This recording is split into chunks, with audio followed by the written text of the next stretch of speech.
Good afternoon, everyone. Thank you for joining us for the Behold What You Are, Become What You Receive Stories of Transformation webinar. On behalf of the Episcopal Church's Office of Global Partnerships, thank you so much to Joe Swimmer and the SEEP Network for partnering with us to offer this exciting opportunity to hear from some of our Young Adult Service Corps alumni. We do anticipate being joined by one more person who is having some tech troubles, which I'm sure we all understand in a much different way now that we're all doing everything online. But to get started, my name is Elizabeth Bowe, and I'm the Mission Personnel Officer of the Episcopal Church, and I oversee the Young Adult Service Corps, which is the Episcopal Church's international missionary program for young adults ages 21 to 30, as well as Episcopal Volunteers in Mission, which is for basically everyone over the age of 30. And I was a Young Adult Service Corps missionary myself in Tanzania for 2 years before joining the presiding bishop staff a little bit longer ago than I would care to admit today. So I'll have our panelists introduce themselves, tell you where they are now, as well as where they served in YASC, and give you just a basic overview of what they did. So we'll start alphabetically by last name with Naomi. Hello, thank you all for having me today. I'm so thrilled to be here. My name is Naomi Cunningham, and I am now the Youth Director and Associate for Adult Spiritual Ministries. It's the longest title in the world, but at St. Luke's in Darien. And I served 3 years ago now. I got back 3 years ago at this point. At the American Cathedral in Paris, I was the Youth Director there for 2 years.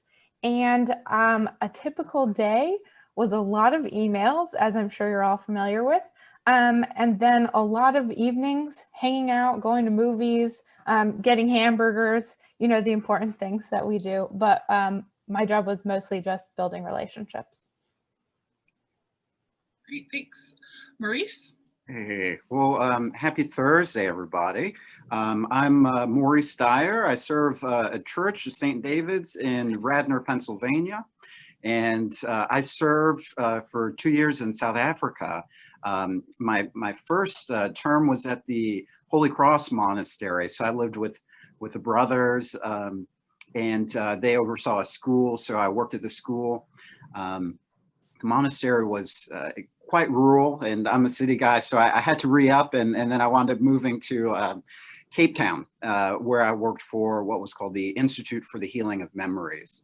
And much of that work, it was kind of born out of the Truth and Reconciliation Commission, and much of the work was really reflecting and trying to heal some of the past traumas that came out of South Africa's apartheid period.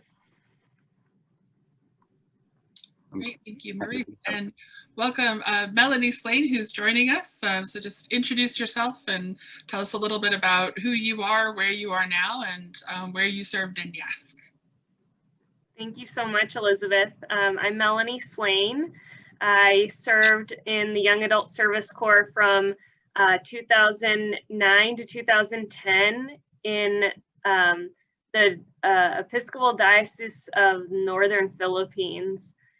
And my time there was mostly spent with a group of young women, mostly who were entering into entrepreneurial business in organic dam making. Before I was a priest, I was in business school. And so I was able to take my education in business to Young Adult Service Corps and join with those women in creating something new. So, and now I serve as associate priest for mission and liturgy at the Episcopal Church of the Redeemer in the Diocese of Southern Ohio in Cincinnati. Great, thank you. We're glad technology cooperated so you could join us. And last but certainly not least, Alan Yarborough. Yeah, I'm Alan, and I currently am with the Episcopal Church's Office of Government Relations that does policy advocacy for the Episcopal Church in Washington, D.C. But with YASC, I was in the Diocese of Haiti from 2013 to 2016 in 2 different positions there. My first position was in Conge, Haiti, which is a very small town in the middle of the country, so I couldn't see the ocean from there. But had a lovely time there working in community and economic development, sort of a day-to-day that was very random and kind of required a lot of flexibility and pivoting from sort of one project and one engagement to another as I built relationships in that community. And then my third year, I was in Cap Haitian and worked with the St. Barnabas Agriculture Center as a project manager for a revitalization program there. That was a lot more straightforward, but still required a lot of flexibility as well, and a new set of relationships and a new challenge. I'm living in Haiti's second largest city. Great, thank you. And Alan said one of the key words that everyone who goes through our YASC discernment and missionary orientation probably gets sick of us saying, flexibility. But you'll hear in some of the stories that they share why flexibility is so important. But sort of moving into our conversation today, I'd love to know for all of you to share why you applied to YASC in the first place. Why not, the Peace Corps if you were looking for something international? Did the fact that this is a church program, a faith-based program, have anything to do with your decision, your discernment to apply to YASC? Whoever feels moved can jump in. I'll jump in. Yeah, I think that made all the difference, it being a church-based organization program. I was in discernment, and YASC too is all about discernment. So it was really interesting for me to, one, I didn't have the language for it then around discernment or the process that I was going into, but to join with folks that did have that language. And I wasn't the first person that they had ever worked with, to one, kind of identify what my passion areas were, and then to, plug me into a place where I could live that out, figure out what my calling was.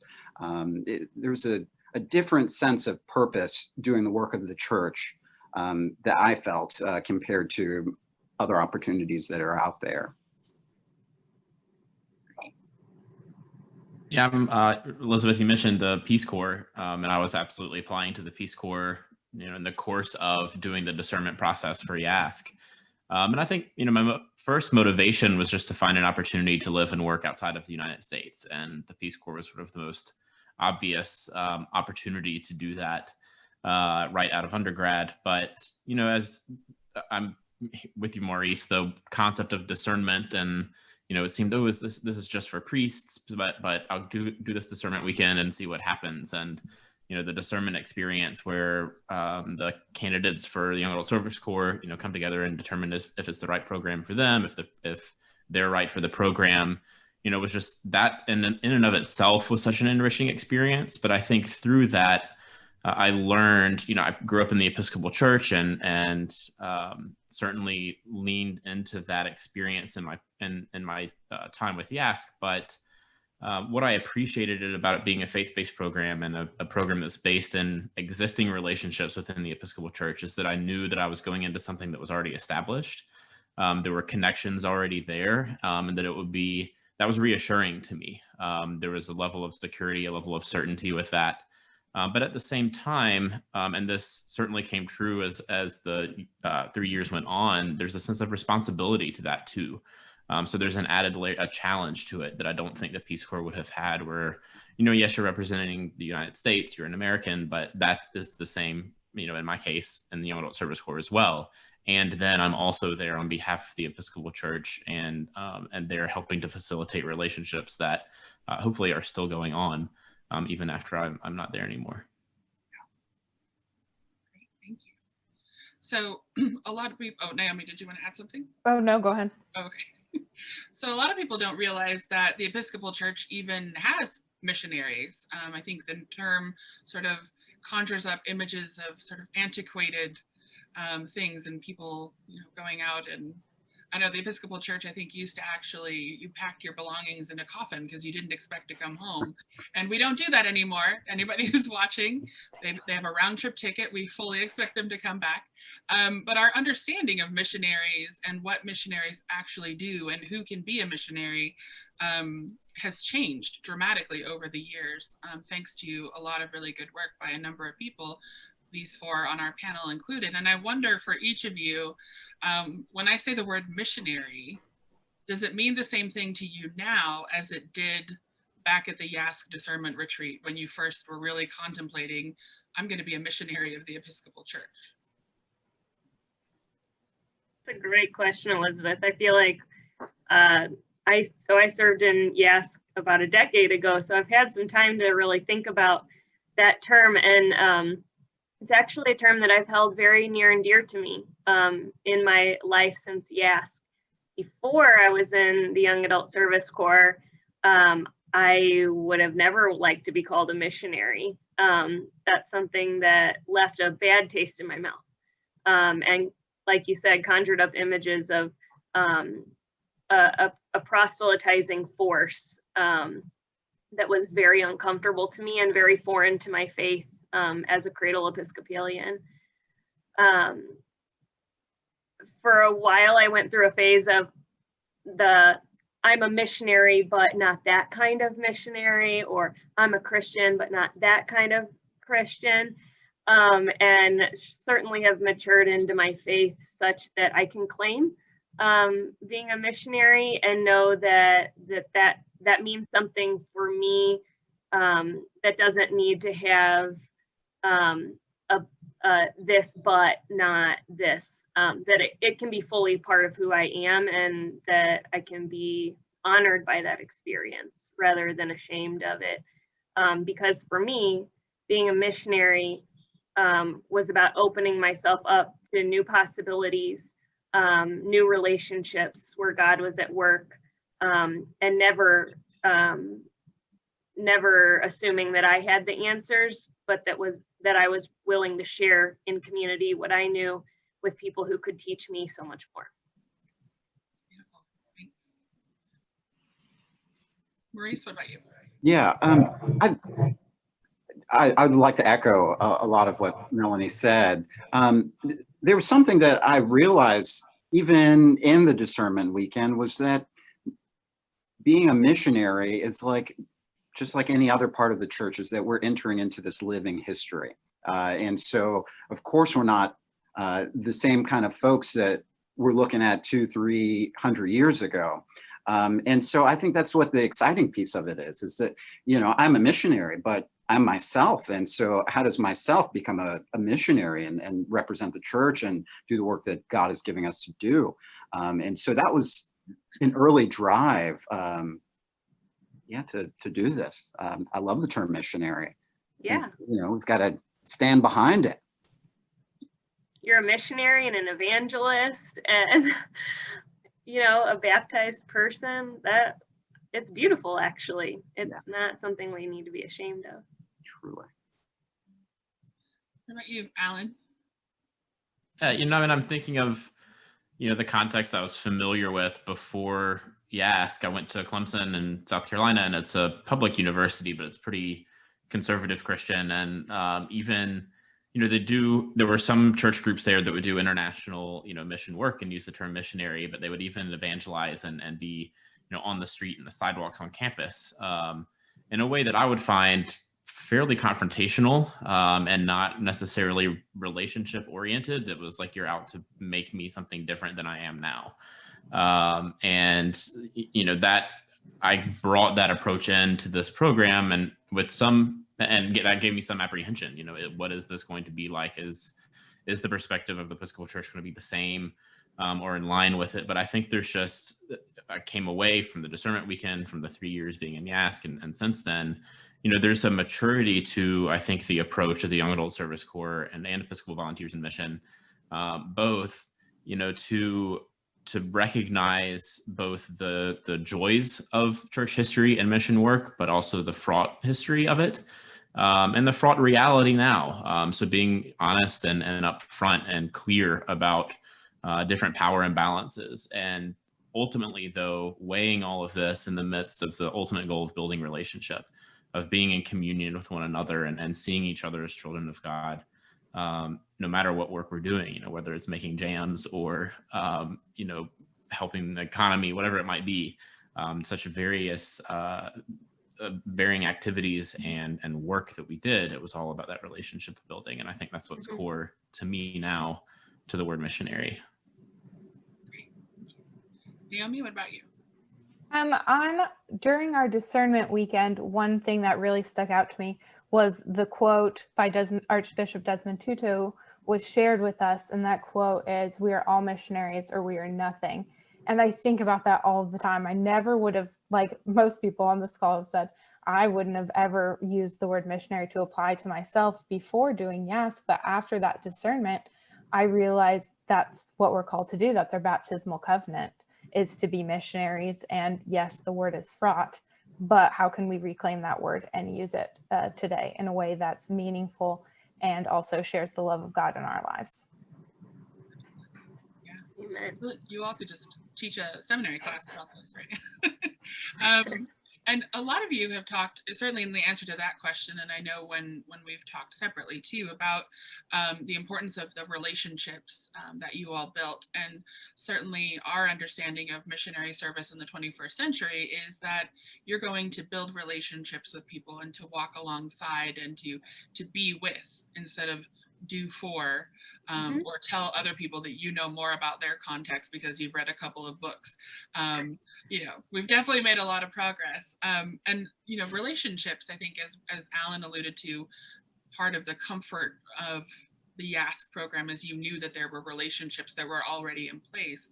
And I wonder if you could all tell us a little bit about maybe a relationship that you developed during your time of service that was particularly meaningful for you, and why is that a memory that you hold dear?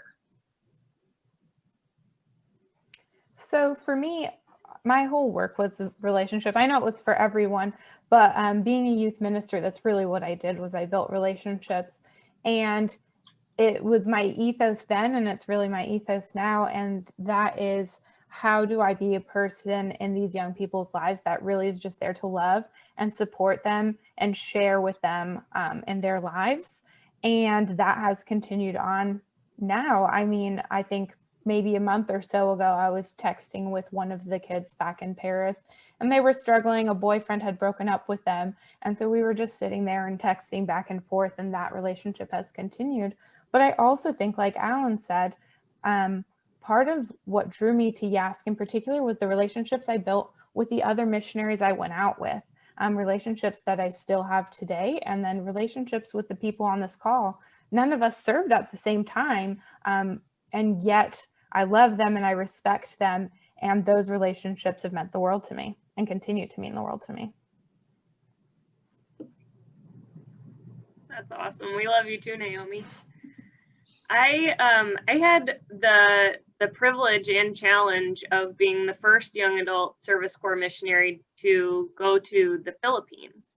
So it was a new relationship for us in terms of the national church here sending a young adult Service Corps member there. But the relationship has really blossomed and grown since then. I mean, over the past 10 years, I think Philippines has become one of our strongest relationships in YASC, which, I can only attribute to the wonderful, amazing hospitality of the people of the Philippines and just how incredible they are. All the way from the church office, national church office there. Edward Malikton was primate bishop when I served there, all the way down to the little children who lived in my town and, would follow me all around. I actually was the first American missionary there since World War II.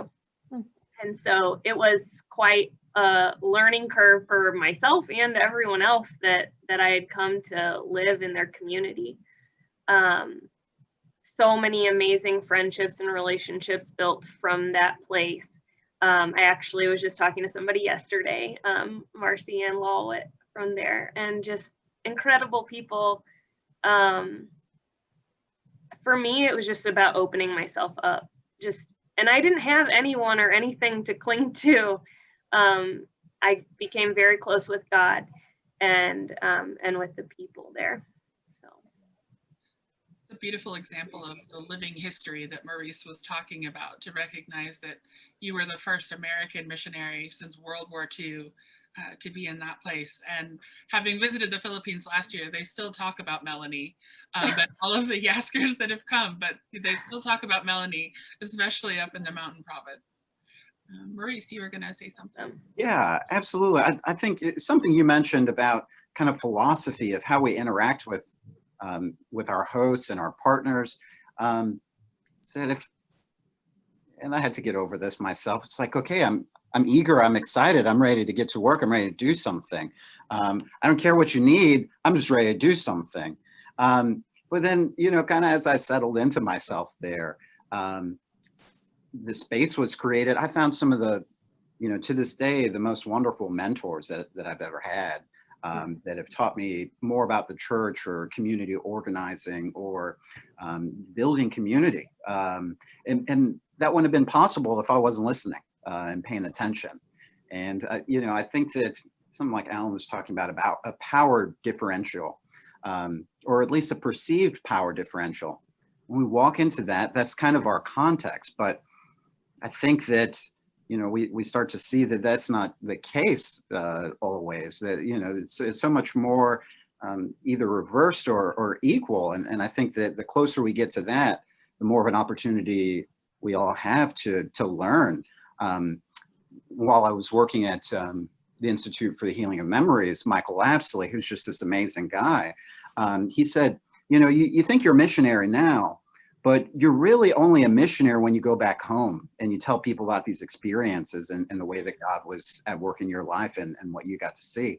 And that is just the truth. And yeah, it's a beautiful way to relate to others.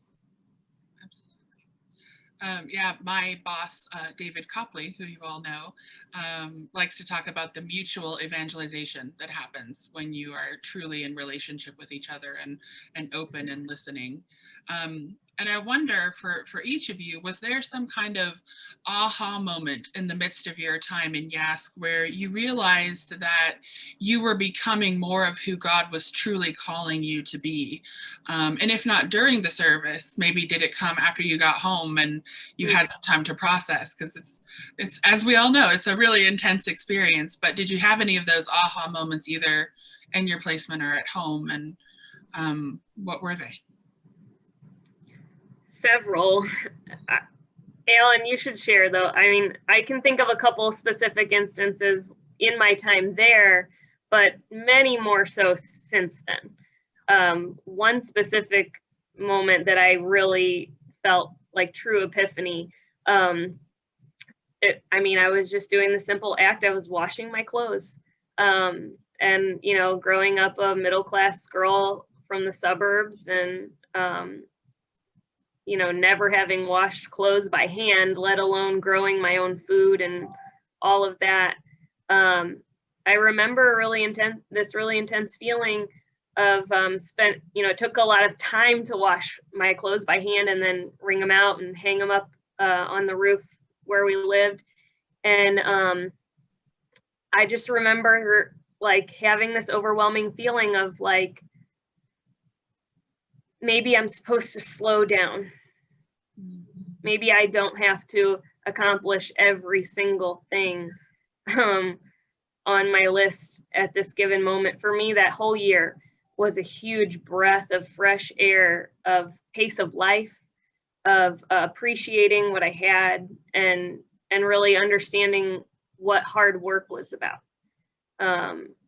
And it gave me a huge sense of respect for the environment, with being careful about water and food and everything. It changed the way I see the natural landscape that is God-given.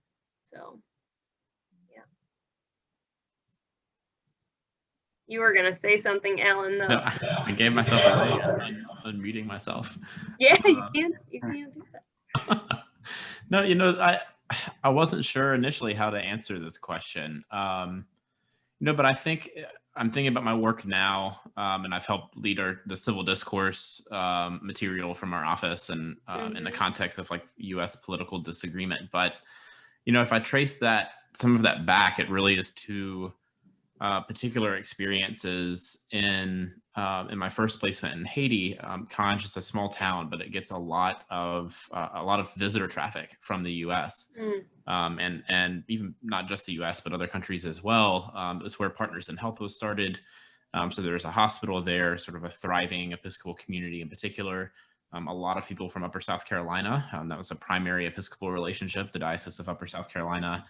And as a part of my time, not just helping to host groups that would visit Conj, but even during my second year, I actually spent a couple of months here and there, kind of like on a speaking tour of sorts in the U.S., just sort of a unique agreement in the relationship with that diocese to talk to parishes and ministries in South Carolina about the relationship with Conj. And a piece of that always came up was almost like taking what I'd learned from the discernment process, taking what I learned from YASC orientation, and turning that around and helping other people unpack that. Because everyone else who's involved in this, theoretically or practically, they're being missionaries as well, but they come with all this baggage on what that word means and what the concept means, and different levels of awareness of their own power or lack of power coming into relationships that are cross-cultural and international. And so I don't know that it was any one instance of doing that was like an aha moment, but I think I got into a groove of like, this is really where my, like, what I would consider like work, this is where it's more meaningful. Like, this is the productivity that where I'm having an influence. Probably more so than anything else that I did, tangibly in the country in Haiti. And I think that's continued. I've continued to grow and develop that, and that has absolutely sort of changed or morphed into, this advocacy space that I'm in now, helping to lead the Haiti Advocacy Working Group and involved with in conversations with the U.S. government about our policy toward Haiti. Still maintaining, connections in the church with Haiti, which are, they're so numerous. But that's probably when I felt I was becoming who God was wanting me to be. I think that was really a critical part of it. Yeah, that's wonderful, Alan. I think my very first kind of aha moment, your question is, who is God wanting me to be? It's kind of a very unlikely place. I was at the monastery and we were in a silent retreat. So I had been silent for a couple of days at this point. And it was really difficult to be quiet for that long. But the silence kind of forced me to go deeper into myself. Who am I? And so the question is, who is God calling me to be? It's myself. And that was the primary thing. And, it's like, okay, well, who am I? Let me spend some time getting to know myself in really deep and, intimate ways. And because of that, I think that it gives a different sense of being in the world. It gives a different sense of confidence or flexibility. I'm able to be flexible because I know who I am, and I know, what are we trying to work on? What are we trying to accomplish? And so it might not be this way. It might be the other way, but I believe in myself. And because I, know that this is what God is calling me to do. That was my first aha. I've had many. That's beautiful, Maurice. Thank you. I don't think I had a specific aha moment, more as a slow realization that I was in love with this work. And it wasn't necessarily what I expected. My dad was a youth minister and then a priest, so that's kind of a little daunting. And so as I was doing it, I just realized that I was in love, and I loved working with the kids. I loved the relationships that I was building, and I love the church and I love this work, and obviously I'm still doing it. It wasn't the plan when I started YASC, which I think is the case for maybe all of us, but it was not the plan when I started YASC to continue doing this work after I was finished with my time serving. But here I am, and I plan on continuing. I'm just struck by just the vulnerability of all of you sharing that deep discernment work that you know, for all of us is, it's the work of a lifetime. And I think it's been really fascinating to hear, you know, these chapters that you've shared with us today. And I wonder, as you do that work, I mean, obviously we can't do all of our discernment work by ourselves, although having some silence and really going deep into ourselves to figure out who we are most authentically is really great. But I wonder, thinking about how you've invited other people into the story of your time. I mean, some of you were visited by family, so that's a very tangible invitation into the work. But thinking about the stories that you tell, is there a story that now is sort of crystallized into, whenever I talk about my experience with YASC, I always tell this story? Is there one of those stories? And if so, would you share it with us?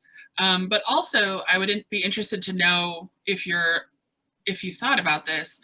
Did you tell the same stories when you first came home that you tell now? I mean, for Melanie and myself, it's been a while since we came home.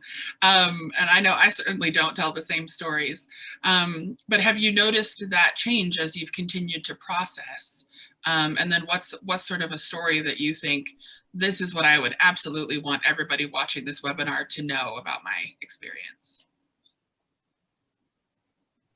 For me, it's not really a story as much. Something that I always share is when I share that I served as a missionary in Paris, people are like very confused, or they're like, oh, that must have been so fun. Like, what a great vacation place to be a missionary, right? And so it always gives me the opportunity to share that being a missionary means being in relationship. And then I get a chance to talk about some of the people that I worked with. So it's not a specific story, but I always talk about how we don't have to go to South Africa to be a missionary. We don't have to go to somewhere that we kind of expect. We can be missionaries anywhere, and we should be missionaries anywhere. Mm-hmm.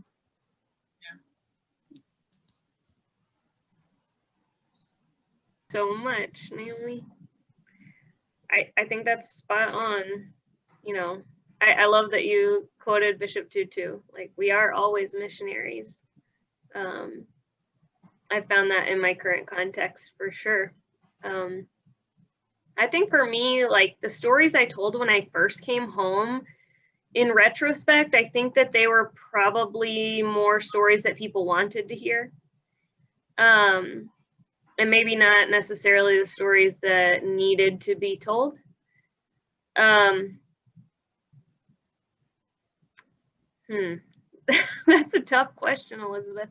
One of the stories that I didn't talk much about, but that has had a lasting impact on me, was the reality that the reason why I was in Bissau and in the region that I was in is because when I first arrived, there was a very palpable void of young women in the village.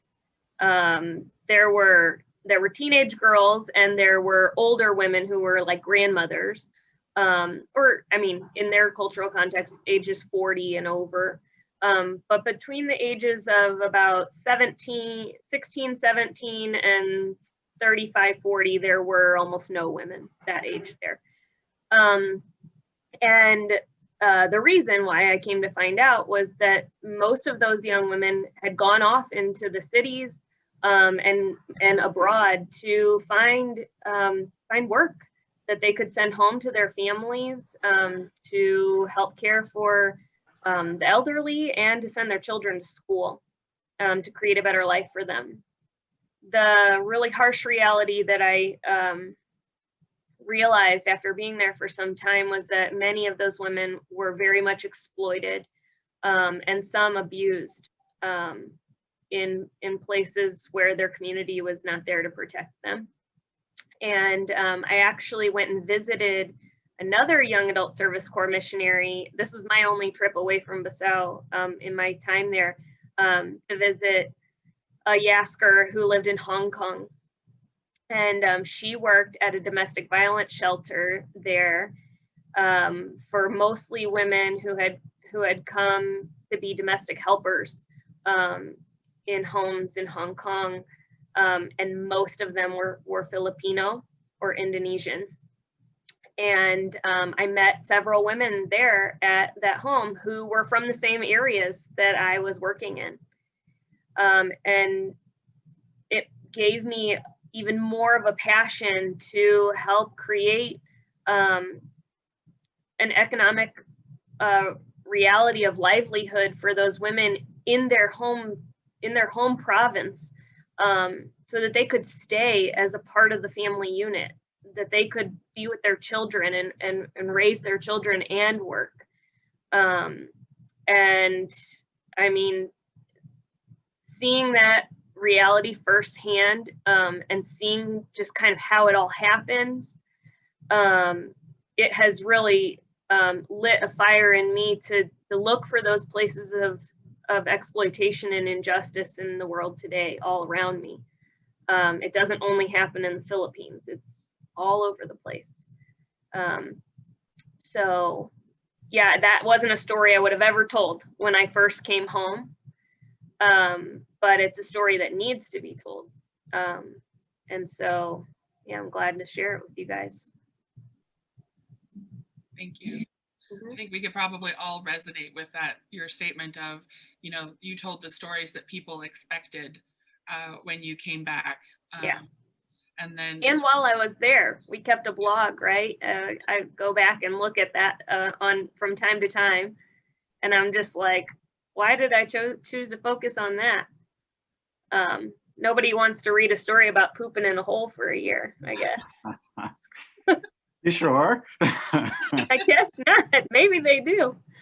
Should write that story. Yeah, there are these like, sometimes they're novelties just because like these experiences are new for us, right? Jumping into a different culture in a different world. And yeah. I think that all along the way, there's humor and always, you know, opportunities for, you know, light embarrassment in cultural snafus and making errors. But I think there's such humility and joy and understanding in the world and between humans and across difference. Like I value that so much, and the different instances, some you know, funnier than others, some that I can remember, some I'm sure I have forgotten. You know, Elizabeth, you know, the biodigester story. So I worked in the Central Plateau, one of the, this isn't answering your question, but so I told this story, I think, when it happened, and I still tell it, obviously. But the Clemson engineers were working on a biodigester toilet. So it's a toilet that uses these large plastic bags, and they're enormous, to process the waste in a sanitary way, human waste in a sanitary way, which is critical in Haiti, in part just because of a couple of diseases there and how they're transmitted. And so to get these biodigester bags started, we had to seed them with cow manure, which meant acquiring, I think it was something like 100 gallons of cow manure from farmers and in a market. And that was a whole production. And we're like putting it in the back of a truck, and then people want to ride in the back of the truck because that's so typical. You know, a car is going in the direction you want to go, just hop on. And so we had all this tension, you know, do we let them on? There's just cow poop here, and then we got to put it in the bag. And, you know, this wonderful experience was not enough to tempt Elizabeth Bowe to come visit and help with this great process. So unfortunately, Elizabeth Bowe missed out in helping get these biodigester toilets set up. But there's stories like that, these like Twilight Zone moments that happen that are lovely, that show just, I don't know, depth and humanity and human connection. That's exactly it, Alan. I know we giggle a little bit, but I think the moments that we really grow from are those moments where we realize that at the pit of it all, we are all just human. Everybody poops, right? Like, yep. it seems funny, but it's just like, you get to that place where you're like, I am just a human body, and there's something so much greater than me at work here, and we're all human together. Like, it's like this beautiful, like, unraveling of all of the stuff we pile on, like our humanity, and we get to just be, you know, like who God sees us as. Yeah. There's a lot of breaking down of veneers, like for myself and my understanding of other people and their understanding of me. I mean, I think that happened at times, like people would explicitly talk about that, which I'm grateful for. For sure. I don't know about the rest of you, but I never knew I was that strong.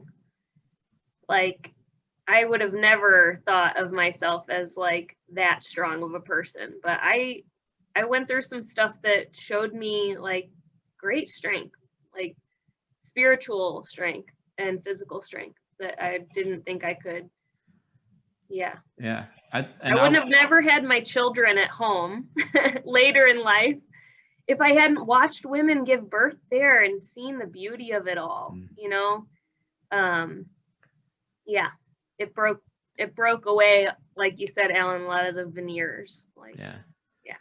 And I think that in that strength, like I learned the strength of relying on other people, because it feels, I think even maybe it was before YASC. I don't know. I've never thought of it actually as tied to YASC experience, but you know, you think of relying on people as maybe a vulnerability rather than a strength. And I think another kind of funny, but also, you know, potentially dangerous story. So chikungunya was one of the mosquito-borne illnesses that was spreading around, came across Africa, is my understanding, and then into the Caribbean. And there were all of these local remedies in the town that I was in, all these local remedies of how to just like get by with this. The main symptom is severe joint pain and sometimes headaches and body rash. And the joint pain may last. Some people don't have it. Some people have it for a couple of days. Some people it lasts a couple of months or even a couple of years. In my case, the joint pain was about 2 months. At any rate, for the first few days, all of the local input and advice was to make sure you bathe, take a shower, but don't use soap. And so there was one morning, I mean, I was feeling terrible. I didn't want to get up.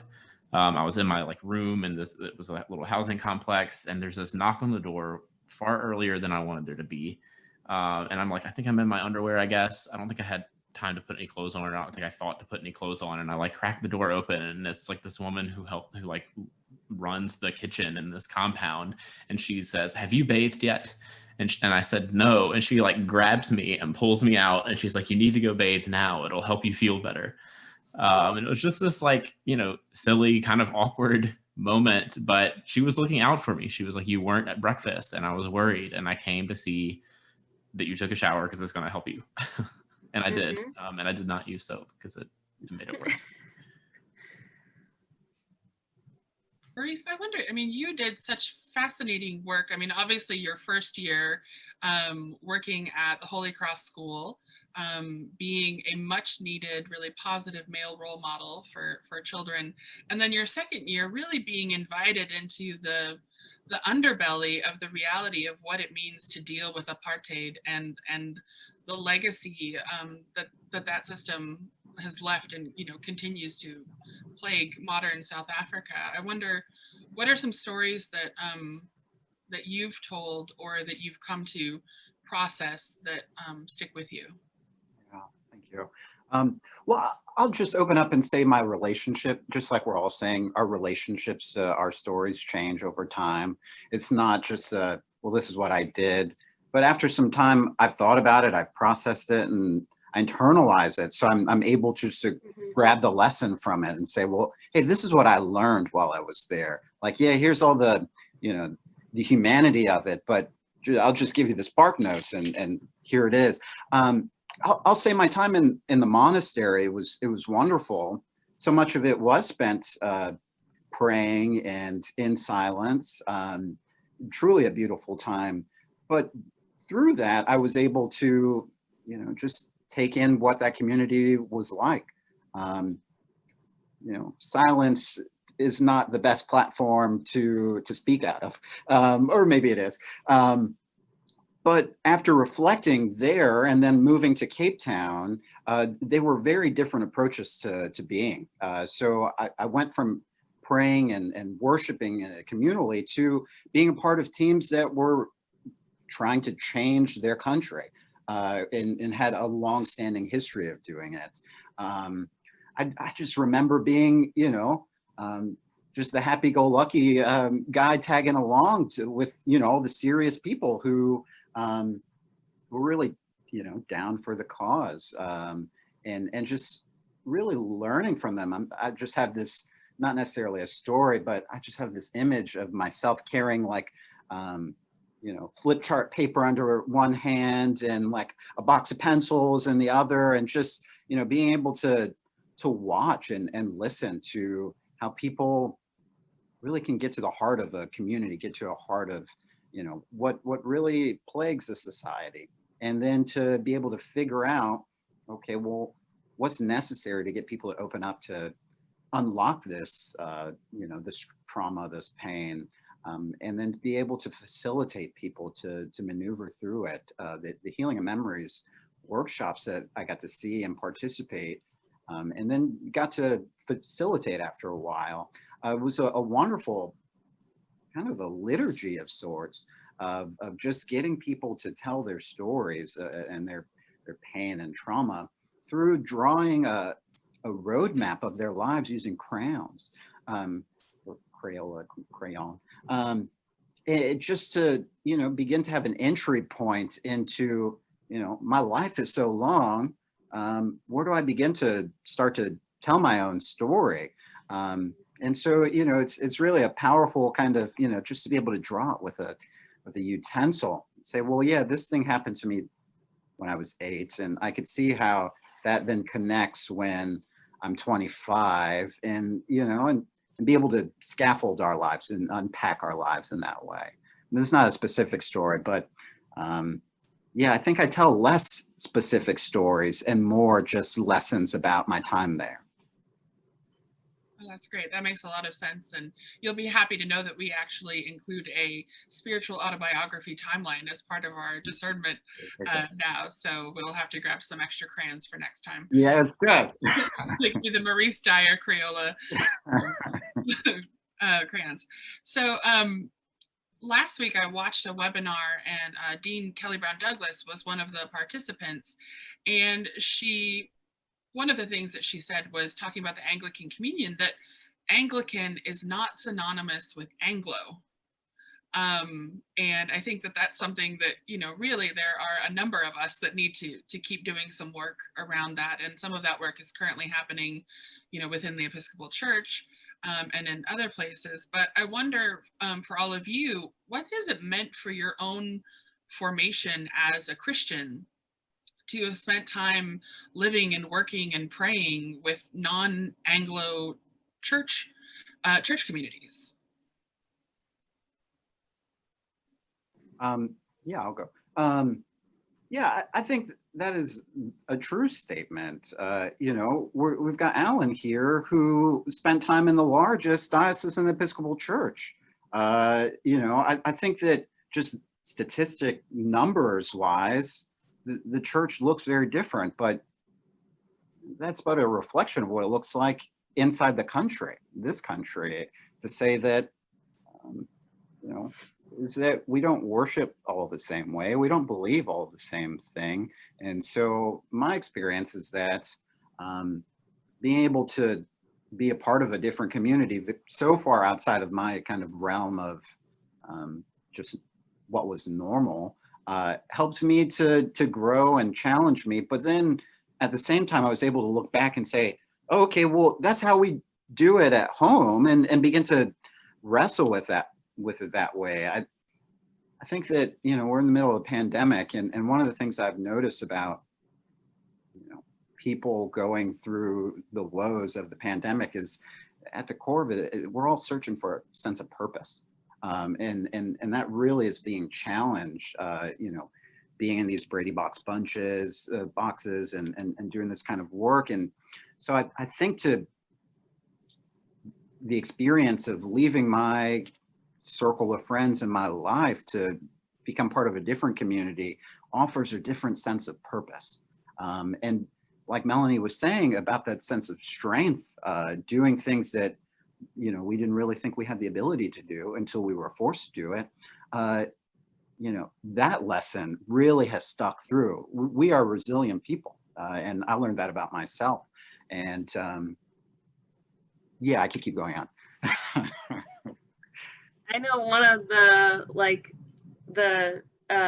most beautiful things that I experienced in terms of the church and the Anglican Communion was so much of the familiarity, but with a broadening. So like, you know, when I went, the house that I stayed in with my auntie Crescentia, who took me in, was right next to the church. Like it was, I don't know, maybe 20 yards. And so the church bells woke me up every day. And so I always knew the church was right there. And that I could go there and I could depend on the people there and the ECW. And, you know, I knew that when we went to worship, there would always be communion that we shared with one another and that I was welcome to.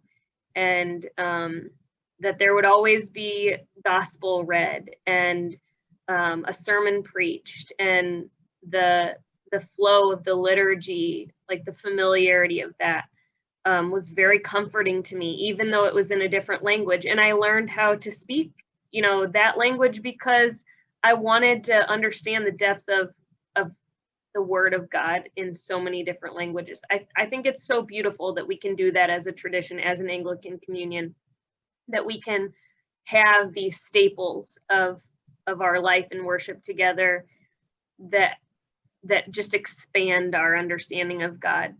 And it was the church there who taught me an even deeper way to understand the core of our tradition, really. The last time we were all together in New York, we shared some stories about Christmas there. It was the most beautiful Christmas I've ever experienced. And I don't say that to hurt my family. I'm very close with my family, and I did miss them that Christmas. But it was the first Christmas that I felt like was really and truly focused only on the birth of Christ, and not on all of the stuff and Santa and the presents and all of that. You know, Christmas that night was about telling the story, and we sat out by the fire and talked about the light of the star, and we just laid out under the stars. It was warm there, you know, of course. And I just like, I don't know, it brought so much more meaning to some parts of my faith that kind of got cloudy, like growing up in my suburban Episcopal context. And so I'm just really grateful for the Anglican Communion and that experience to see our tradition in a new light and see, you know, other pieces of it and the depth of it. So really grateful. Alan or Naomi, anything you want to add before I ask my last question? Yeah, no, as we were planning for this, you mentioned the Ferguson pilgrimage that I was able to take a part, able to participate in. So in the midst of living in Haiti, I guess it was 2015, Michael Brown was killed in St. Louis, and Ferguson specifically, Missouri, by a police officer. And I think a lot of us remember, you know, the uprising that happened after that, and sort of the way that captured national attention, much like this past spring and summer have on the same topic. And about a year after that happened, the Episcopal Church organized a pilgrimage for young adults to go to Ferguson and learn about the church's experience there, the community's experience there. And I was able to go from Haiti to do that. And I just remember, you know, in thinking about how being in a non-Anglo context helped me in my formation, you know, it in some ways, even though now I know I have an unreasonable, whether I know it or not, and I think most U.S. citizens may not know this, but they have a lot of influence over foreign policy and politics in other countries because of the influence of the United States. And so, learning, that said, jumping into another context that was new, unfamiliar to me, I didn't necessarily have a stake in. I felt like I could analyze it and maybe critique it in sometimes too harsh of a way, but in a way that I was not able to before YASC to do of my own community and my own cultural context here in the US. But then having spent some time in Haiti and then going on this pilgrimage to Ferguson, it was just like I could see the community in Ferguson, in a radically different way. I'd never been there, but there were enough things that were familiar between Ferguson and small town North and South Carolina, that made sense to me. The culture was very much more similar, than say South Carolina and Haiti are similar. And that was just a really powerful realization, and a powerful part of my formation was gaining this ability to see things that really have been in front of my eyes. And still are, unfortunately, because we haven't resolved some of these problems, to really analyze them and critique U.S. culture and U.S. racism and classism and gender dynamics. Like, there's a lot of stuff that we grapple with here in the United States, but we don't explicitly talk about it. And I think until we're able to explicitly talk about it, we're not going to be able to solve these problems. And that's probably one of the bigger gifts that I got from the YASC experience was, and I mean, everyone contributed to it. Naomi, I think you mentioned at the beginning of the call, the relationships with other YASCers and that are still ongoing, and the relationships with the church staff, both who lead the Young Adult Service Corps and the church staff in Haiti. I mean, just some amazing clergy that I got to work with. Amazing vestry members, or they don't necessarily call them vestries there, but amazing vestry members. All of these people contributed to that formation, and I'm so grateful to that for that. Thank you, Alan. That's a perfect segue to my last question, and you didn't even know. You've all kind of touched on this a little bit, but now that you've been home anywhere from 3 years in some cases, or almost 10 in others, how does your YASC experience influence your ongoing life and work? I mean, all of you work as church leaders in some context. I think that's also a really powerful thing to lift up, that leadership across our church looks very different. It's not all ordained. We've got lay leaders who are doing remarkable work in parishes or at the church-wide level like Alan. And the church has been blessed with people, the four of you and our 206 alumni in the last almost 20 years of the program that have a different perspective, have a different worldview, and whether they exercise that actively on vestries or from the pulpit, I think it's such a gift for our church.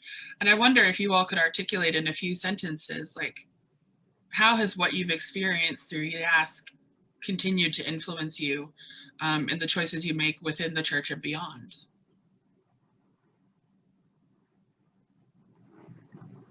I think that part of it is communication, and we have, while we're away, we're supposed to blog and talk about our experience, and we're also supposed to fundraise before we go. And a lot of what we did there is like, how do we communicate our story? How do we tell our story? And that I continue to use every day. And then we also alluded to the fact that we talk about flexibility all the time, especially during our 2-week orientation. And I think right now in this very moment, that's what I use every day, because that's what we're all doing in our life and jobs, is we're trying to figure out, how do we do ministry right now online? And I think that background of just flexibility and figuring out how do we work with what we're given, I use that every day.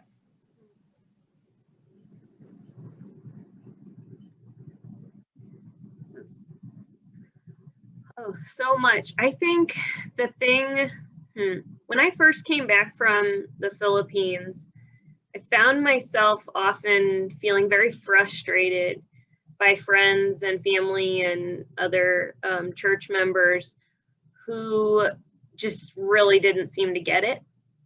And I remember being pretty mad about that, feeling like people were spoiled or selfish or uncaring. And thankfully, I came to a place where I realized that there's no way that they could have known, because they didn't have that experience. That, you know, and not everyone else is just automatically like a total idiot just because they never lived in a developing nation for a year. It has helped me in my ministry and life there from that point on to approach every situation with compassion and recognizing that not everyone's going to be in the same place. Not everyone's had the same experiences. You know, Alan, I'm so glad you touched on race in America. You know, doing work with Becoming Beloved Community in our diocesan efforts, I'm often frustrated thinking like, how could you not see the injustice of that, or how could you not understand? And then I'm reminded, you know, that person's never had that experience. They've never been exposed to that. They've never been a racial minority. Those kinds of experiences, I mean, YASC allowed me a lot of compassion and a lot of understanding for more and larger context that I find myself in today. You know, and it's just, it's a real gift. I think YASC really changed my life. And it changed how I'm a priest and a mother and a wife and a friend. And I mean, I can't imagine doing the work I'm doing now without those experiences, honestly, because I really do think that it helped to form me into who I am now.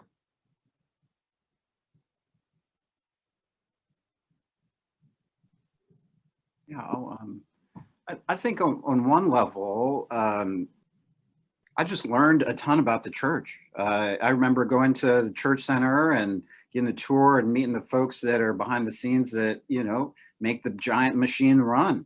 That I don't know that I would have had the opportunity other than by being a YASCer. And so I don't take that lightly, because, you know, I still can pick up the phone and call Elizabeth, or, you know, call a number of people, and which is a wonderful thing.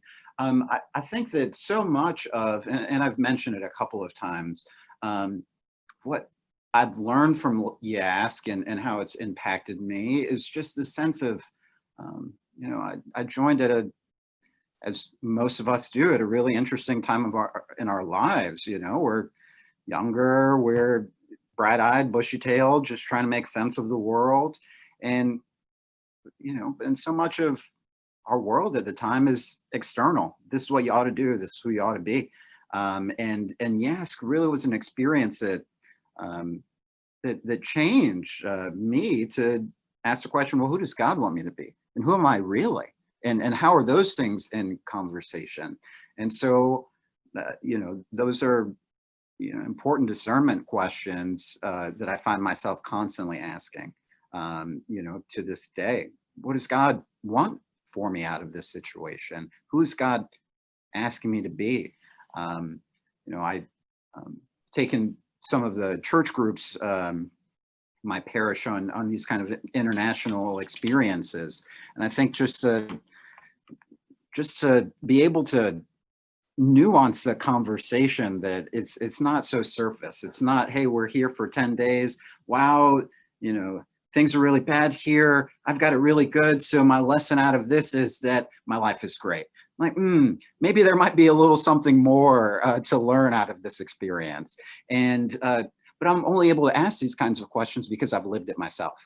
And I've been asked these questions. And so the experience of being a young adult service corporate is just, you know, give me that ability to ask thought-provoking questions that hopefully not only take myself deeper into, God's purposes for me, but invite others to go deeper into it as well. I believe, Alan, the last word will be yours. Yeah, I mean, I don't necessarily want to add a whole lot, just because I think I've touched on a couple of things of how my YASC experience has played into my ongoing life and work, from civil discourse to analyzing race and approaching advocacy.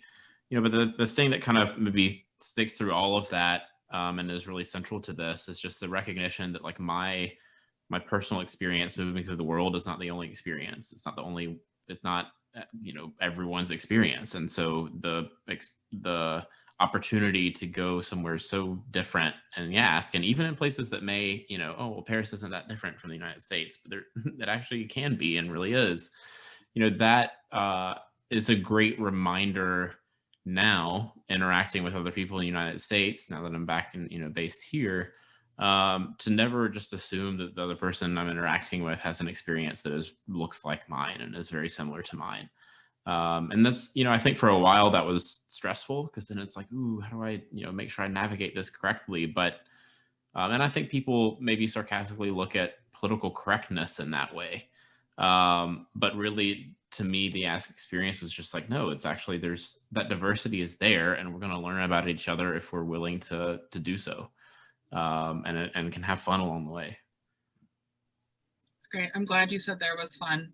And I'm sorry that I never accepted your invitation to help stuff bags in Haiti, but sad missed opportunities that are missed, unfortunately. It has been such a joy and really a privilege to be with all of you again. It's one of the great blessings, I think, for me, is to have been part of all of your YASC experiences, either as you started or after you'd come home. And the church is just so blessed by the four of you and the impact that you have had and will continue to have. So thank you for sharing really what in many ways is just the tip of the iceberg. I think with all of us today, we could go on and have the SEEP Network's first 6-hour webinar, but I feel like Joe might have a panic attack if I did that. But if there's anybody out there who's been listening who has a question that you want to ask the panel, I know that they would be really happy to do that. Otherwise, we will bid you all a fond farewell, but we'll give you a second or so to ask a question. I would like to say, Elizabeth, too, before time runs out, that when you first asked us to do this webinar for SEEP, I kind of was like, I wonder why SEEP. And then I started thinking more and more about it. And I think that one of the great privileges of speaking to this specific audience is, the understanding that we do have the resources available here to provide the help is not the right word, but to provide, young people from our church for a year of life, to support relationship in that way of someone being a useful, contributing member of another community. I can't thank my community enough for helping to raise the funds to send me to the Philippines. And as much as it affected my life, I think it affected theirs too. I mean, there are still women in the church that I grew up in who helped raise the money to send me to the Philippines, who learned so much from my experience, who they themselves could not take a year out of their life, working and having children and, being at a time in their life where they couldn't just leave everything for a year. For them to send a 22-year-old woman abroad to have this experience on their behalf and share that with them, I mean, it's incredible. And I think that a lot of members of parishes in the SEEP network have those kind of opportunities, and you should take it, because not only will that young person grow, but they will share those experiences with you and change our church and our community by the things that they learn on their year or two of YASC. So Absolutely. Thank you so much. That's a great, Yeah. it's a great way to end our time together. Again, thank you just for the vulnerability and the honesty and the passion and the leadership that you all have provided ever since I've known all of you, and that you continue to provide. And thanks for sharing that with everybody on our webinar today. If you want to learn more about the Young Adult Service Corps, you can visit episcopalchurch.org/YASC, YASC. And we will hopefully, pandemic abating, be sending new Young Adult Service Corps missionaries and Episcopal volunteers in mission in 2021. So if that sounds at all appealing to you, or you know a 20-something who might be a good candidate, just keep your eyes open for more information. But thank you again to all of you and to the SEEP Network for partnering with us. And on behalf of everybody in the Global Partnerships Office, we're really grateful for the time that you all have given to all of us on behalf of the church, and to help build up relationships across the Anglican Communion. So thank you so much.